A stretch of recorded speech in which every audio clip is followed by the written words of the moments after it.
Bo'ldi qizim, yig'lama. Dadang kelsa hozir dadangga aytaman. Tinchlikmi, nima bo'ldi? Dadasi ko'rmaysizmi? Ustozi sinfdoshlarini oldida so'kibdi buni. Borib o'zingiz gaplashib qo'ying, kim u meni qizimni so'kadi? Bor, ustingni kiyib chiq.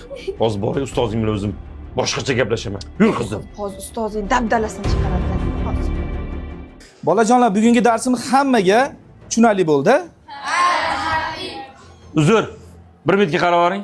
Hozir.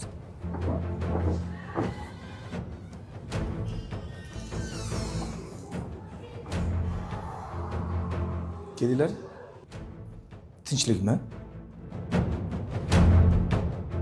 Tinchlik. Biz oilamiz bilan birgalikda kelib sizdek ustozdan kechirim so'ragani keldik. Rahmat sizga. Meni farzandimni kelajagini o'ylab, yaxshi o'qishini o'ylab tamih berganingiz uchun. Hozir ayrim qushtirnoq ichidagi otalar, onalar farzandini aybini tushunmaydi. Kela solib ustozlarini haqorat qilib sharmandalarcha so'kib ketadi. Tarbiya qilib qo'yganmisan, beshigini terbatib qo'yganmisan deb. Ustozlarimiz farzandlarimizga, o'quvchilarga dars bergani ham hijolat bo'lib qoldi.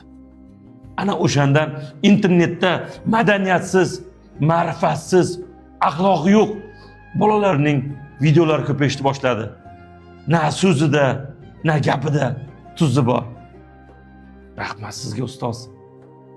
Biz sizdan kechirim so'raymiz. Qizim, ustozingdan kechirim so'ra. Ustoz, meni kechiring.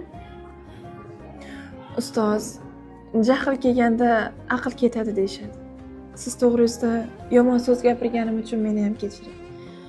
Biz ham yoshligimizda ustozimiz urishsa, ota-onamizga aytib borardik. Ota-onamiz bo'lsa bizni urishadi.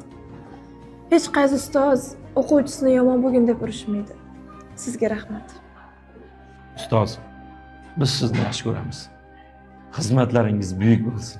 Sizning orqangizda qancha o'quvchilar kelajakda O'zbekiston vatanimizning xizmatlarini yuksaklarga ko'tarib, O'zbekistonni ravnaqini ko'taradigan farzandlar yetib chiqishida sizni sababchi qilsin. Rahmat sizga. Men o'quvchilarimni o'z farzandimdek yaxshi ko'raman.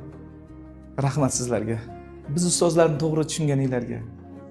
Sizlardek ota-onalarni safi ko'paysin. Boringlarga shukr.